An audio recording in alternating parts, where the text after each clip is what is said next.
Mais tu dis, ils n'ont pas la vie qu'ils rêveraient d'avoir. Je crois que c'est même pire que ça, c'est qu'ils sont parfois même pas, ils s'autorisent même pas à rêver autre chose. Oui. Tu vois, c'est-à-dire Parce que que, ça la remettra en face de cette situation mais quelque part, ouais, d'impuissance. ça. Après, ouais, ouais. je vais juste contredire ce que tu dis parce que, en fait, ayant vécu beaucoup de temps à l'étranger, et je pense que tu vas voir ce que je vais dire l'autre fille, c'est que, évidemment, en France, il y a des gens, ils s'autorisent pas à rêver, mais je pense que ils sont pas satisfaits de leur situation, mais il y a ce rêve quand même, il y a cet espoir, on va dire. Parce que les gens qui sont vraiment, qui acceptent pleinement leur quotidien et qui se disent pas, ah, ce serait bien d'avoir ça, ils sont relativement heureux. Quand je regarde en Asie de manière générale, ils n'ont pas cette logique de, ah, je vais vouloir ça, je vais vouloir ça.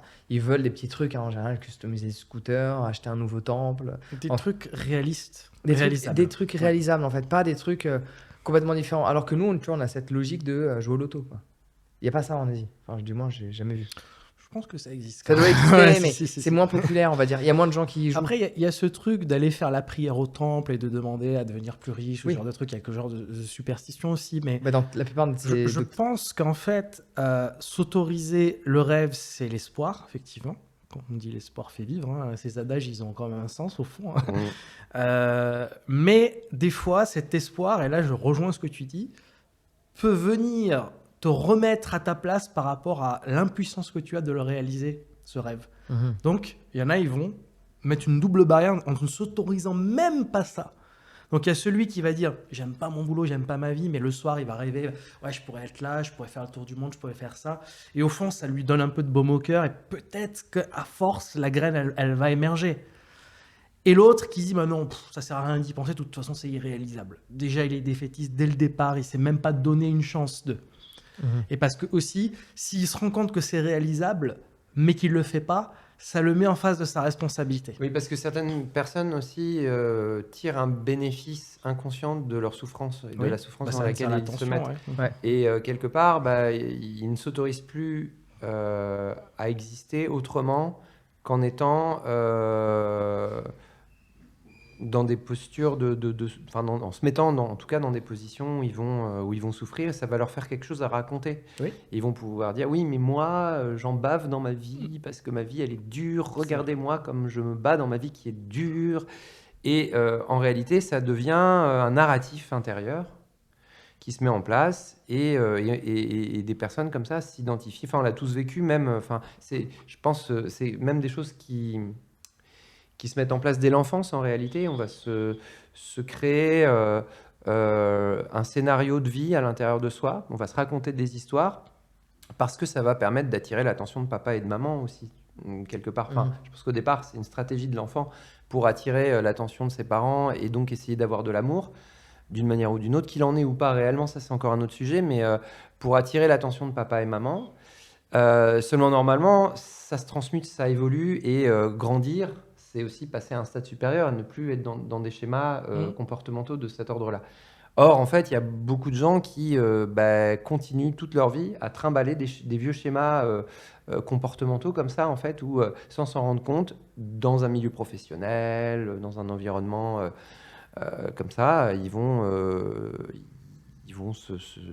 s'entretenir dans une espèce de souffrance inutile, et ils vont pas franchir le pas justement pour essayer vraiment de changer les choses dans leur vie et de s'autoriser à être heureux en fait. Parce qu'en fait, c'est très dur de se libérer de la personne qu'on est pour devenir quelqu'un de nouveau. C'est pour ça qu'il y a cette musique que j'écoutais quand je me suis mis à me lancer dans les vlogs voyages sans limite, pour ceux qui ne connaissent pas. Où j'ai fait le premier en Égypte, et forcément, bon, les gens, de par ma personnalité publique et tout ce que j'ai fait dans le bien-être et les milliers de vidéos que j'ai offertes au monde, ont une image de qui je suis. Et moi-même, j'ai une image de qui je suis qui est souvent différente de l'image que les gens ont de moi d'ailleurs. Bon, j'accepte, ça fait partie du jeu. Et le truc, c'est que les vlogs voyages, j'ai envie aujourd'hui, alors ça me fait toujours plaisir de donner des conseils, tu vois, de philosopher. Maintenant, tu vois, j'ai plus trop envie juste de donner des conseils à proprement parler, je préfère philosopher comme on le fait là. Mais j'aime encore plus, ça va me perturber, ça va rester concentré parce que William est en train de dessiner. Non, mais moi, justement, c'est ma manière, moi, de Canalise. de canaliser. Bon, en attendant, je fais des hiéroglyphes. pour libérer, il y a une musique que j'écoutais à ce moment-là, avant de faire mon premier vlog en Égypte, Parce que je voulais absolument créer un changement et ne plus être identifié comme étant celui qui donne des conseils dans le bien-être, mais identifié comme étant un vlog voyage. Enfin, je ne sais même comment dire ça en français ou en anglais. Un vlogueur spécial voyage, quoi. Et être le numéro 1 dans le domaine. C'est pas encore le cas, mais ça va pas tarder à l'être quand même. Parce qu'on est en pleine expansion en ce moment. Et c'est dur de se libérer de l'image que nous, on a de nous. Mais c'est aussi dur de se libérer de l'image que les gens ont de nous. Il y a cette musique que j'écoute de je ne sais pas quel artiste. Le titre de la musique, c'est Dead to Me. Quand tu l'écoutes, si tu l'écoutes après une rupture, clairement, tu comprends le sens. C'est en gros, dans la musique, le lyrics, c'est. Il arrête pas de dire qu'en gros, que tu es mort pour moi. Tu vois, tu n'existes plus. C'est comme si une personne qui t'a fait du mal. Et moi, j'écoute cette musique et je la vois différemment parce que j'ai appris avec le temps à ne pas en vouloir à mes ex. Tu vois, parce qu'en fait, on a passé plus de bons moments que de mauvais. Et donc, j'ai pas envie de quitter une relation, quelle qu'elle soit, sur une note mauvaise. Évidemment, parfois, ça se quitte sur une note mauvaise, mais je veux pas en garder l'image mauvaise. C'est difficile, mais c'est ce que je fais depuis plusieurs années et ça fonctionne. Mais les gens haïssent parce que haïr, c'est plus simple pour tourner la page. Quand tu haïs, tu peux vite oublier. Mais quand tu restes focalisé sur « Ah, cette personne était bien », c'est plus dur de tourner la page. Mais pourtant, c'est plus sain de le faire sur le long terme. Et en attendant, cette chanson qui parle sûrement de relation, moi, je le vois par rapport à la relation avec moi, c'est que l'image que j'ai de moi, je la détruis en fait. Parce que tu ne pourras jamais devenir quelqu'un de nouveau si tu conserves cette image que tu as de toi. Et si les gens qui t'entourent te renvoient cette image en permanence, tu vas constamment l'emmener avec toi, comme un boulet en fait, que tu te trimbales. Et en étant une personnalité publique, c'est encore plus dur parce que tu as des milliers de personnes ou des millions de personnes qui vont penser de toi d'une certaine manière.